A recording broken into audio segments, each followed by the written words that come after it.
चिरां जिल्ला बेन्दोंआव थानाय कुंग्रिं बिसिडिसनि खोला सिमला बागान नर्थ थारायबारि हफा बस्ति मकनापारा गामिनि रायजो राजाफ्रा हान्थामेलानि थाखाय गोबां जेंना जेंगोनाजों मोगा मोगि जानो गोनां जादों। 17 बोसोर सरकाराव बिपिएफ दोलोआबो जोंनि जेंनाखौ सुस्रांनानै होबोआखै। आथिखालाव खुंथाय गोहोआव थानाय इउपिपिएल सरकाराबो सुस्रांनानै होआखै। मोजां लामा मोजां दालां गैयिनि थाखायनो फरायसाफोरजों लोगोसे गंब्रै गामिनि आबादारि बिथांमोनाबो गोबां जेंनायाव गोग्लैदों। बेनिखायनो दिनै नर्थ थारायबारि हफा बस्ति खोला सिमला बागान मकनापारा गासै गंब्रै गामिनि गावबुरा बिथांमोनजों लोगोसे रायजो राजाफ्रा खौसे गामिनि जेंनाखौ सुस्रांनांगौ होननानै आथिखालाव खुंथाय गोहोआव थानाय इउपिपिएल सरकार एबा प्रमद बर' बिथांखौ खावलायहरदों। नैबे गामिया गोबाव समनिफ्रायनो माखासे दालां गैयिनि थाखाय गामिया गोबां जेंनायाव भुगिनांगौ जानानै फैदों। दा माबायदि जेंनायाव गोग्लैदोंमोन? जोङो दा लोमजानाय साजानाय लांनो जेनेबा हाथाय बाजाराव थांनो गासिबो आबादारि गोजा, जों बेहाय गासिबो मावनानै दांनानै लानो रोङा। गासिबो औवानि दालां गोबाव सम जोङो 17 बोसोर बिपिएफआव सरकार जानानै थांबाय, बावबो जों मोनाखै। दानि गोदान सरकारावबो जों मोननाय जायाखिसै। बिनि थाखाय जोङो सार प्रमदनिसिम लोमजानाय साजानाय जेनेबा स्कुलाव थांनाय गथ'फोर बे दालांनि थाखाय जोङो मोजाङै सरकारनिसिम हांख्रायहरो, मोजाङै मोजां खालामनानै हरथों। आरो जोङो बेहाय दखानाव थांलाय फैलाय खालामनायाव अनेक बार बयबो गोलैबाय, जेनेबा गारि मथर गोलैलांबाय, गथ'फोरबो साइकेल सालायनाय स्कुलाव थांनाय साइकेल सालायनाया गोलैलाङो। जोंखौ सरकारा एसेबो मिन्थियाखिसै।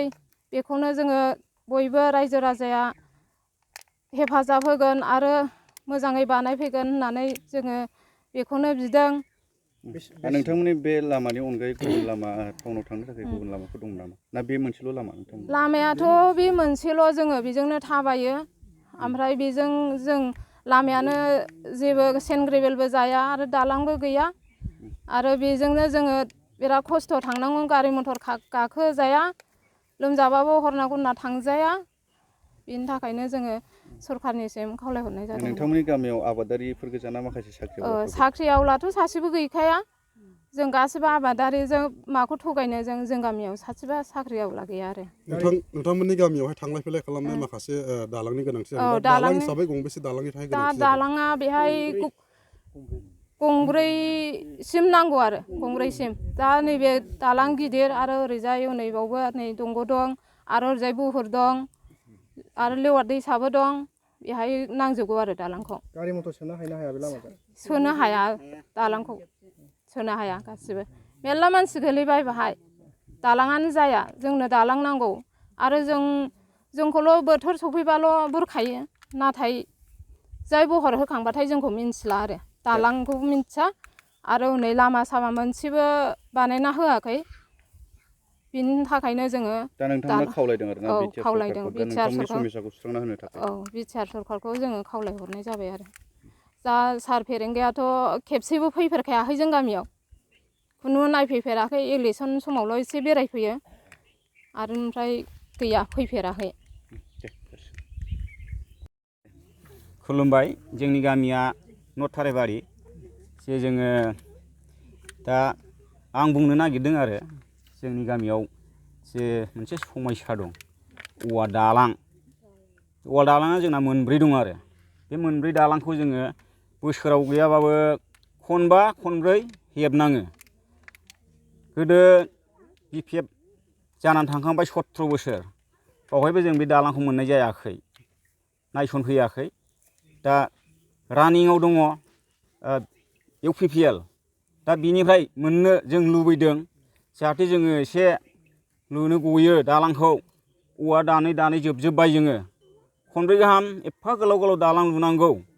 बे हिसाबै जोङो दा रायजोआ दस्राफ्राबो मोनदोंबा मोनगोन खोमा होननानै दानि रुलिं सरकारनाव एसे मोनबा हामगौ होननानै जोङो दा खावलायनो नागिरदों। रायजो राजाजों ज' जानानै बयबो जाहाथे हरबाय बायो खोमा, जों जाहाथे मावनो गयो रायजोफ्रा खस्थ'खौ।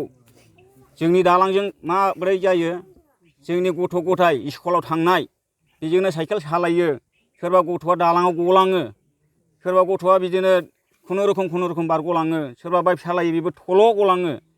समाव हास्लाबा, जोङो आबादारि मावनोबो समाव हास्लाबा। र' होनैनो दालाङा बायगुलांजोबो बे हिसाबैनो नैबाहाय गलांलायनाय जायो आरो जेला गलांबाय होनबासो जोंथ' उफाय गैला मावनांसिगौलाय दानिया रायजोआ औवा खांदो औवा खांनानै लुदोलाय सोरबा औवा गैया औवानिबो दावराव रायजोआव औवानि फैसा बिबाबो दावराव जाय औवा गैया बे बाब्राबलायनोसै नै गावजों गाव दालां लुनायाव समयसा जायो आरो दा बेखायनो जोङो लुबैदों दानि जा रुलिं सरखार जा सार प्रमरा जाहाथे नायनानै जोंनि दालांखौ दालां गंब्रै गुफुराव गंनै नै बाहाय देलायस्रि दखान गुदियाव गंनै जे गामियाव सोनाय जाम्फै दलां मोनसे ओमफ्राय नैबे दलां एसे गिदिर साज्रां दै होननाय बाव गोलाव जाथारो दा बेखौ जोङो मोननो लुबैदों जाहाथे अननानै जोंनो दानि थाबाय थानाय दिदोमै दङ सरखार जों बिनिफ्राय मोननो लुबैदों आरोखि जिहेतु नोंथांमोननि गामिया गोबां आबादारिफोरजों बुंफबनाय दा नोंथांमोना आबाद मावनानै आबादखौ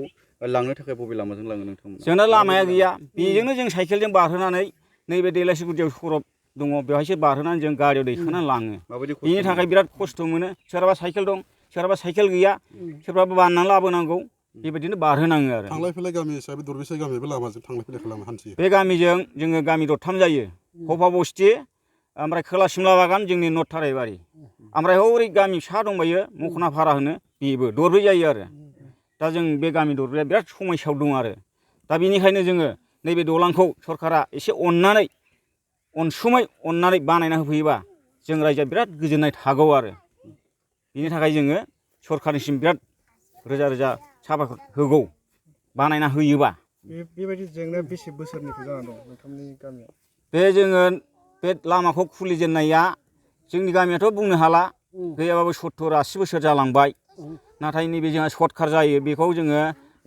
2003निफ्राय खुलिदों बे लामाखौ जा सिगाङाव खुलिनानै दं बे एकदम गिदिं गिया जाथारो नै जों एसे बेजों स्कुलाव थांनाय फैनाय हान्था मेलाया बेजों सर्टकाट जायो नालाय नैबे लामाखौ जों खुलिनाया 2003आव जों खुलिदों बे लामाखौ दा बे समयसा बे दैज्लां बोथोरावलाय माबायदि खस्थ' मोनो दैज्लाङावथ' मा बुंबावनो बेनो दालाङा जोरा खस्थ'आ साइकेल नारजाया गारलिन गुरलिन दुब्लि बारि बारबोनांगौ नैबेखौ जोङो रायजोयै गारलिन गुरलिन जानायाव ओरैनो ज' ओंखारना हातफिनिं लामाखौ एसे खोना लानाय जादों आरो दा खोना लादों दालाङाथ' गैखाया बे औवा जेनलाबानो